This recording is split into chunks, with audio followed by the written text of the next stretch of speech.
কলেজের pass fail system সম্বন্ধে জানো তো? কলেজে সাপ্লি কি, কি পেলে পুরো ইয়ার ব্যাক হয়ে যায়, সাপ্লি কিভাবে ক্লিয়ার করতে হয়, সাপ্লি পেলে স্কলারশিপ পাওয়া যায় কিনা, এইসব প্রশ্নের উত্তর তোমার জানা আছে? যদি না জানা থাকে তাহলে এই ভিডিওটা তোমার জন্য। ওয়েলকাম টু একে নলেজ চ্যানেল, সঠিক জ্ঞান এখানেই। আজকের ভিডিওতে আমরা এটাই আলোচনা করব যে কলেজের পাস ফেল সিস্টেম কিভাবে কাজ করে, কলেজে সাপ্লি পরীক্ষা কি, কিভাবে হয়, এবং এই সমস্ত বিষয় নিয়ে সম্পূর্ণ আলোচনা থাকবে। এবং আমি শেষে এটাও বলবো যে সাপ্লি পেলে স্কলারশিপ পাওয়া যায় নাকি যায় না। যদি তুমি কলেজে ভর্তি হচ্ছ, এই ভিডিওটিকে স্কিপ না করে ভালো করে দেখো, কারণ এই ভিডিওটা তোমার জন্য খুবই গুরুত্বপূর্ণ হতে চলেছে। কারণ এই জিনিসগুলো তোমাকে ভর্তির আগে ভালো করে জেনে তবেই ভর্তি হতে হবে, না হলে কিন্তু তোমার জীবন হয়ে যেতে পারে একেবারে নষ্ট। তো এই ভিডিওটিকে মন দিয়ে দেখো যাতে তুমি ক্লিয়ার হও। আর চ্যানেলে নতুন হলে সাবস্ক্রাইব করে দাও, কারণ এরকম ভিডিও তুমি আরো আগামী দিনে পেতে চলেছো কলেজ সম্বন্ধে। তো সাবস্ক্রাইব করে দাও, আর ভিডিওটি শেষ পর্যন্ত দেখে ভালো লাগলে লাইক করতে কিন্তু একেবারেই ভুলবে না। নিশ্চয়ই এইটুকু জানো যে কলেজে সেমিস্টার ওয়াইজ এক্সাম হয়, অর্থাৎ এক বছরে দুটি সেমিস্টার হয়। এই সেমিস্টারগুলি হচ্ছে বড় পরীক্ষা, এক বছরে দুটি সেমিস্টার পার করলে তবেই তুমি একটি বছর কমপ্লিট করতে পারবে। এইভাবে তোমার যদি 4 বছরের কোর্স হয় তাহলে তোমাকে 8টি সেমিস্টার, এবং তোমার যদি 3 বছরের কোর্স হয় তাহলে তোমাকে 6টি সেমিস্টার পাস করতে হয়, তবেই যে করে তুমি তোমার গ্রাজুয়েশন কমপ্লিট করতে পারো। তো এই যে সেমিস্টার, এই সেমিস্টারগুলোতে তোমাকে কয়েকটি সাবজেক্টের পরীক্ষা দিতে হয়, এবং কি বললাম, এই সব সেমিস্টারগুলো হচ্ছে বড় পরীক্ষা। তোমার কোর্স অনুযায়ী নির্ভর করছে যে তোমার সেমিস্টারে কটা সাবজেক্টের পরীক্ষা হবে।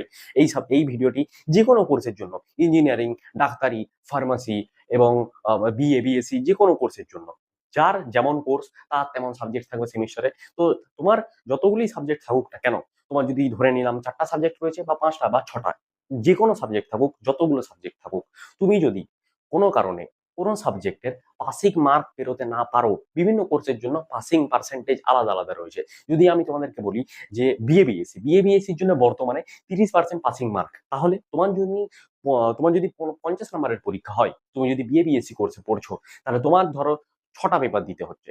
সেই 6টা পেপারের মধ্যে তুমি যদি কোনো একটি পেপারে 30% নাম্বার ওঠাতে পারলে না, মনে করো সেই পেপারটি 50 নম্বরের, তার পাসিং মার্ক ছিল 30%, মানে 15 নাম্বার, তাহলে তুমি মনে করো 15 নাম্বার ওঠাতে পারলে না, তুমি 14, 13, 12 যা হোক 15 থেকে কম নাম্বার পেলে, তাহলে তুমি সেই সাবজেক্টে বলতে গেলে ফেল করলে। কিন্তু কলেজ সিস্টেমে এটাকে ফেল বলা হয় না, কলেজ সিস্টেমে বলা হয় এটাকে সাপ্লি।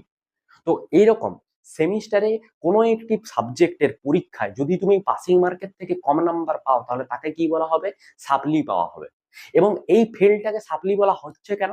কারণ এই সাপ্লিটা তুমি পরে যে করে ক্লিয়ার করতে পারো। ব্যাপারটা কেমন, মানে আমি যদি এই সাবজেক্টে ফেল করি এবং এটাকে যদি ফেল বলা হয়, তাহলে ফেল কোনোদিনও ক্লিয়ার করা যায় না, ফেল মানে ফেল। কিন্তু এটাকে, এই সিস্টেমটাকে অনেক বছর আগে এটাকে চেঞ্জ করে দেওয়া হয়েছে এবং ফেলটাকে সাপ্লি করে দেওয়া হয়েছে। কেন? কলেজে বিভিন্ন সাবজেক্ট থাকে, প্রত্যেকটি সাবজেক্টের সিলেবাস ভাস্ট হয় এবং সেগুলি নিজের নিজের জায়গায় যথেষ্ট জটিল হয়। তো এই প্রচুর বড় সিলেবাস এবং বিভিন্ন এতগুলি সাবজেক্ট ম্যানেজ করতে না পারে বহু ছেলেমেয়ের হয় যে এক দুটো সাবজেক্টে হতে পারে সে ভালো করে প্রিপারেশন নিতে পারেনি, তার কারণে সে হয়তো পাসিং মার্ক গেইন করতে পারেনি। তাহলে সেক্ষেত্রে সে যদি ফেল করে যায় তাহলে তার একটি বছর নষ্ট হয়ে যেত।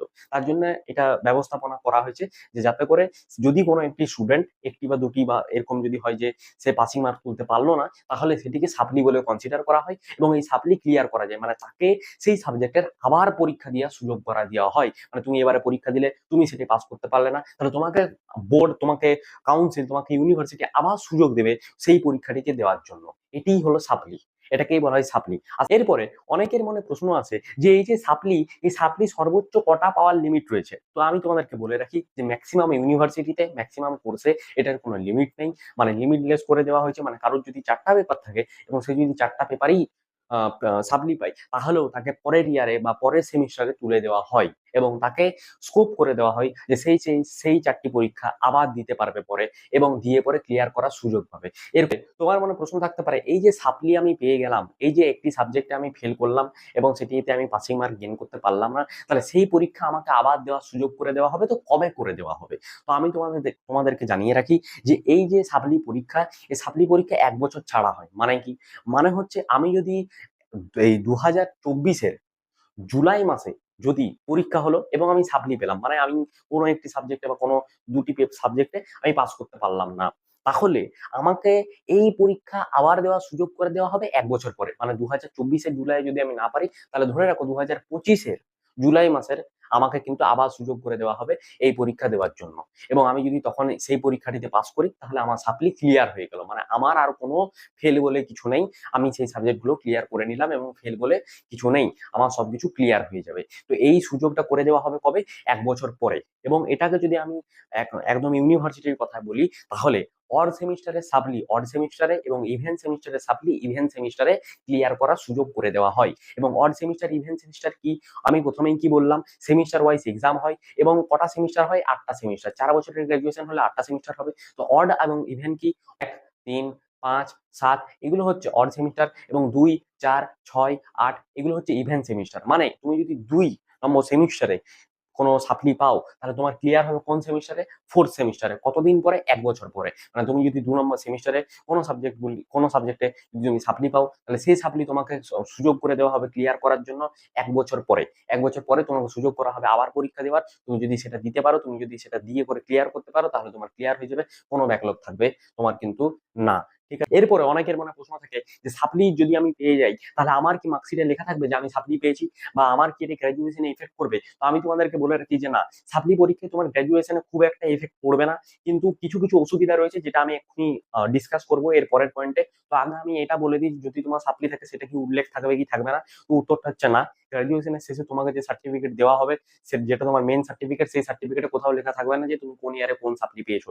সেখানে কিন্তু সেটা মোটেও উল্লেখ থাকবে না যে তুমি কি কোন সাপ্লি পেয়েছো, যদি তুমি ক্লিয়ার করে নিতে পারো। এরপরে তোমাকে কিছু জিনিস মাথায় রাখতে হবে, কিছু অসুবিধার কথা তোমাকে মাথায় রাখতে হবে, যেগুলো আমি আলোচনা করছি, খুবই মন দিয়ে শোনো, কারণ এগুলো তোমার ভবিষ্যতের জন্য খুবই গুরুত্বপূর্ণ। অনেক স্টুডেন্ট এটা ভেবে নেয় যে সাপ্লি তো তাহলে খুবই ভালো, আমি এখনই বললাম যে যদি আমার 4টা পেপার হয় এবং আমি যদি 4টাতেই সাপ্লি পাই, তাহলেও আমাকে পরের সেমিস্টারে উঠিয়ে দেওয়া হবে। তাহলে বহু বহু স্টুডেন্ট ভেবে নেয় যে তাহলে এটা তো খুবই ভালো স্কোপ, কি চাপ, আমি সাপ্লি পেলাম, আমি তাহলে তো পরের সেমিস্টারে উঠে যাবো, কোনো চাপই নেই। তো এই সমস্ত বিষয়ে যে প্রশ্নগুলো ছেলেদের মনে আসে, ছেলে মেয়েদের মনে, সেগুলো আমি আগে ক্লিয়ার করে দিই যে এই সাপ্লির বহু অসুবিধা রয়েছে। আমি সাপ্লি পেলাম, ঠিক আছে, এরপরে আমি যদি ফার্স্ট সেমিস্টারে সাপ্লি পাই, আমি ক্লিয়ার করার সুযোগ কবে পাবো? 3rd সেমিস্টারে ক্লিয়ার করার সুযোগ পাবো, তাই তো। এক সাপ্লি পাও, মনে করো তুমি 7th সেমিস্টার বা 8th সেমিস্টারে তুমি মনে করো সাপ্লি পেলে, তাহলে 7th সেমিস্টারে যদি তুমি সাপ্লি পাও, তাহলে তুমি তার 1 বছর পরে ক্লিয়ার করতে পারবে। 7th সেমিস্টার মানে কোন ইয়ার? 4th ইয়ার। 4th ইয়ারের প্রথম সেমিস্টার, তাই তো। তার 1 বছর পরে তুমি ক্লিয়ার করতে পারবে কোন ইয়ারে? 5th ইয়ারের প্রথম সেমিস্টারে। তো 5th ইয়ার তো তোমার আর হবে না, তোমার তো 4th ইয়ারের গ্রাজুয়েশন। তাহলে তুমি যদি 4th ইয়ারের প্রথম সেমিস্টারে সাপ্লি পাও, তাহলে তোমার কি হবে? ইয়ার ল্যাপস হয়ে যাবে। তোমার 4 বছরের গ্রাজুয়েশন কতদিন হয়ে যাবে? 5 বছর হয়ে যাবে। সেক্ষেত্রে কিন্তু তোমার মার্কশিটে লেখা থাকবে যে তুমি 4 বছরে ক্লিয়ার করতে ব্যর্থ হয়েছো এবং তোমার 5 বছর সময় লেগেছে, সেটা কিন্তু পরিষ্কারভাবে উল্লেখ থাকবে। তো সাপ্লি তুমি নিশ্চয়ই বুঝতে পারছো যে তোমার যদি একবার সাপ্লির অভ্যাস চলে এসছে এবং তুমি যদি বাই চান্স ওই 7th সেমিস্টার অথবা 8th সেমিস্টারে সাপ্লি পেয়ে গেছো, তাহলে কিন্তু তোমার গ্রাজুয়েশনের 1 বছর বেড়ে যাবে। ইভেন তোমার যদি 4 বছরের গ্রাজুয়েশন হয়, তুমি যদি 3rd ইয়ারের লাস্ট সেমিস্টার, মানে তুমি যদি 6th সেমিস্টারও যদি সাপ্লি পেয়ে যাও, তাহলে সেটাও কিন্তু অনেক সমস্যার সৃষ্টি করে পরীক্ষায় বসার জন্য। এবং অনেক সমস্যা সৃষ্টির জন্য অনেক ছেলেমেয়ের এমন হয় বিভিন্ন ইউনিভার্সিটিতে যে তাদের 4 বছরের গ্রাজুয়েশন 5 বছরের হয়ে গেছে। কেন? এই সাপ্লির জন্য। তাছাড়াও এই সাপ্লির আরো অসুবিধা হচ্ছে কি, যে যদি আমি সাপ্লি পেলাম, মনে করো আমার ফার্স্ট সেমিস্টারে সাপ্লি পেলাম, ফার্স্ট সেমিস্টার কোনটা? আমি কলেজে ভর্তি হয়েছি, ভর্তি হয়ে প্রথম সেমিস্টারে আমি সাপ্লি পেলাম, ঠিক আছে। মনে করো আমি সব থেকে ন্যূনতম একটি সাপ্লি পেয়েছি। এরপরে আমি এই সাপ্লি ক্লিয়ার করতে পারবো কবে? 1 বছর পরে। তখন আমি কোন সেমিস্টারে থাকবো? 3rd সেমিস্টারে। এরপরে 3rd সেমিস্টারে মনে করো তোমার প্রতিটা সেমিস্টারে 5টা করে পেপার থাকে, বা মানে 5টা করে সাবজেক্ট থাকে। এবার মনে করো তুমি যখন 3rd সেমিস্টারে আছো, তখন তোমার 5টা সাবজেক্ট আছে এবং তার সাথে সাথে সাপ্লির একটা একটা সাবজেক্ট অ্যাড হয়ে গেল, তাহলে তোমার টোটাল সাবজেক্ট কত হলো? 6টা। এরপরে তোমরা নিশ্চয়ই জানো যে প্রতি ক্লাসে চাপ কিন্তু বাড়তে থাকে। ক্লাস 5-এ যখন পড়তে, 5-এর থেকে 6-এ বেশি চাপ, 6-এর থেকে 7-এ বেশি চাপ, 7-এর থেকে 8-এ বেশি চাপ, 8-এর থেকে 9-এ বেশি চাপ, 9-এর থেকে 10, 10 থেকে 11, 12, প্রতি বছর চাপ কিন্তু বাড়তে থাকে। তো কলেজেও তেমন প্রতি ইয়ার কিন্তু চাপ বাড়তে থাকে। তোমার ফার্স্ট ইয়ারে যত চাপ থাকবে, সেকেন্ড ইয়ারে তার থেকে বেশি, থার্ড ইয়ারে তার থেকে বেশি, ফাইনাল ইয়ারে সব থেকে বেশি চাপ থাকবে। তো এরকম তুমি মনে করো ফার্স্ট ইয়ারে যত চাপ ছিল, সেকেন্ড ইয়ারে তার থেকে বেশি চাপ বেড়ে গেছে। এবং সেই যে চাপ, 5টা সাবজেক্টের চাপ, তার পাশাপাশি একটা সাপ্লির চাপ বেড়ে গেল। এবং সেই সব চাপ তোমাকে সামলে কিন্তু পরীক্ষা দিতে হবে। তাহলে তুমি বুঝতে পারছো যে সাপ্লিটা কতটা চাপের। এবং সাপ্লি যদি চলে এসছে, যে সমস্ত কোর্সে প্লেসমেন্ট রয়েছে এখনকার দিনে, সে প্লেসমেন্টও কিন্তু প্রচন্ড অসুবিধা হচ্ছে। কারণ কোম্পানি বিভিন্ন আসছে, এসে করে দেখছে এই স্টুডেন্টের সাপ্লি রয়েছে, সেই সব স্টুডেন্টদেরকে নেওয়ার ক্ষেত্রে কিন্তু যথেষ্ট অসুবিধা ফেস করতে হচ্ছে। তো তোমরা বুঝতেই পারছো যে সাপ্লিটা কতটা খারাপ। ঠিক আছে, সাপ্লিটা শুধুমাত্র করা হয়েছে এই নিয়মটা, যাতে করে কোনো ছেলে কোনো অসুবিধা হলো, কোনো কিছুর জন্য পড়তে পারলো না, রেডি হতে পারলো না, বাই চান্স কোনো সাবজেক্টে পাসিং মার্কেট থেকে আটকে গেল, করতে পারলো না, তাহলে তার জন্য একটা বছর নষ্ট না হয়, সেই যাতে পরের বছর করতে পারে, তার জন্য সাপ্লিটা।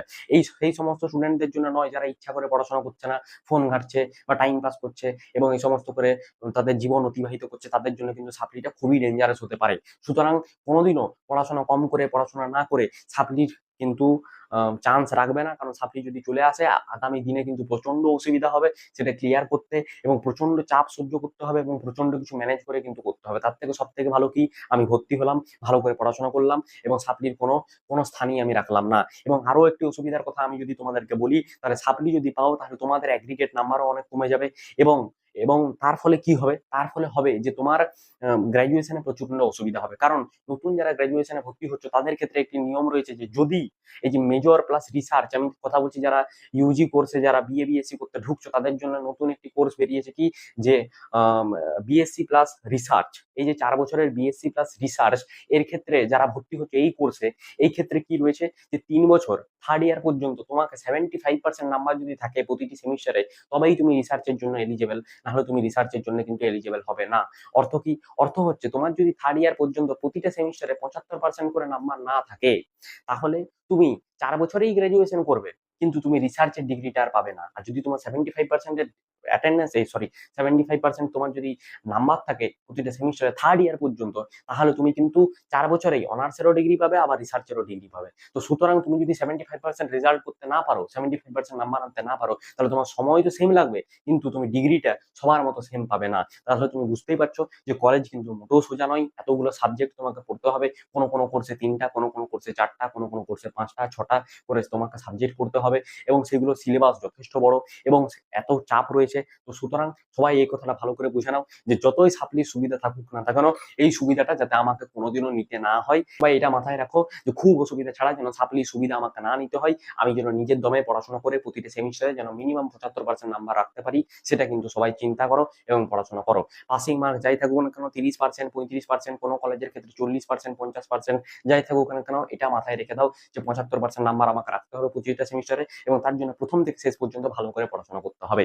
আমি আশা করি সবাই আর কথাগুলো বুঝতে পেরেছো, শেষ পর্যন্ত পড়াশোনা করবে এবং ভালো জায়গায় যেতে পারবে। চ্যানেলটিকে সাবস্ক্রাইব করে দাও স্কলারশিপের কথা বলার আগে, যাতে করে এরপরে আরো বিভিন্ন কন্টেন্ট তোমরা পেতে পারো। তো স্কলারশিপ নিয়ে যদি আমি এক কথাই বলি, যে সাপ্লি যদি পেয়ে যাই কোনো একটি ইয়ারে, সেকেন্ড ইয়ারে বা থার্ড ইয়ারে, তাহলে কি আমি স্কলারশিপ পাবো? যদি আমি এক কথাই বলি তাহলে উত্তরটা হচ্ছে না। তুমি যদি সাপ্লি পেয়ে যাও তাহলে তুমি কিন্তু স্কলারশিপ পাবে না, তোমার স্কলারশিপ বন্ধ হয়ে গেল। এবং যদি স্কলারশিপ বন্ধ হয়ে যায়, যে ইয়ারে স্কলারশিপ বন্ধ হলো তারপর থেকে কোনো ইয়ারে আর স্কলারশিপ পাবে না। যে ইয়ারে বন্ধ হলো তারপরের থেকে গ্রাজুয়েশনের কোনো ইয়ারে তুমি কিন্তু আর পাবে না। এমনটা নয় যে এই ইয়ারে সাপ্লি পেলাম তো এই ইয়ারে পাবো না, পরের ইয়ারে পাবো, কোনো ইয়ারে পাবে না, 4 বছর আর কোনো ইয়ারে পাবে না। তো সুতরাং তোমাকে ভালো করে পড়াশোনা করতে হবে। সবকিছু মিলিয়েই তুমি যদি পড়াশোনা করো, তুমি তুমি সমস্ত সুবিধা তুমি কিন্তু পেতে চলেছো। তো পড়াশোনাকে ভালো করে করো, এবং তোমাকে এখানেই দেওয়া হবে, সঠিকভাবে মেন্টরশিপ দেওয়া হবে, গাইডেন্স দেওয়া হবে। তার জন্য চ্যানেলটিকে সাবস্ক্রাইব করে দাও, আর ভিডিওটি যদি ভালো লেগেছে ভিডিওটিকে লাইক অবশ্যই করে দাও, আর শেয়ার করে দেবে চারিদিকে, যাতে প্রতিটি ছেলে মেয়ে দেখে, বুঝে এবং বুঝে করে ভর্তি হয়, এবং ভর্তি হওয়ার পরে যাতে কোনো ভুল না করে, পড়াশোনায় যেন কোনো গাফিলতি না করে। Thanks for watching.